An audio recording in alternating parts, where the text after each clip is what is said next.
మేము middle class వాళ్ళమండి. అందరి గురించి ఆలోచించే మంచి మనసు ఉన్నోళ్ళం. మేము చికెన్లు, మటన్లు, పిజ్జాలు, బర్గర్లు, మిర్చిలు అన్నీ తింటాం. కానీ కొబ్బరి బొండాలు మా ఇంట్లోకి రావాలంటే కిడ్నీలలో రాళ్ళు రావాల్సిందే, కివి తినాలంటే రక్తం తక్కువ కావాల్సిందే.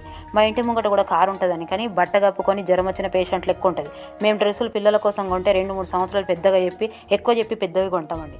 మాకు 10 రూపాయలకు 3 కొత్తిమీరలు అంటే 4 అడిగి తీసుకుంటామండి. అట్లా తీసుకుంటేనే మాకు తృప్తి. మేము ఏం చేయాలని ఆలోచిస్తే సగం జీవితం గడిపిస్తామండి. మాకు తినాలనే ఉంటుంది, కానీ వద్దు అంటామండి ముంగటోళ్ళు పెట్టే వరకు. మేము చిల్లర గురించి ఎక్కువ ఆలోచించి నోట్లు కూడా కొట్టుకుంటామండి. మేము ఖర్చు తక్కువ కావాలనుకుంటాం, పేరు ఎక్కువ కావాలనుకుంటామండి. మేము టెంపరవరీ పనులకు ఎక్కువ ఇంట్రెస్ట్ చూపించి పర్మనెంట్ పనులు కూడా కొట్టుకుంటామండి. మాకు బంధువులు హాస్పిటల్లో ఉంటే మాకు ఎంత ఉన్న బ్రెడ్ ప్యాకెట్ గుర్తుకొస్తుంది.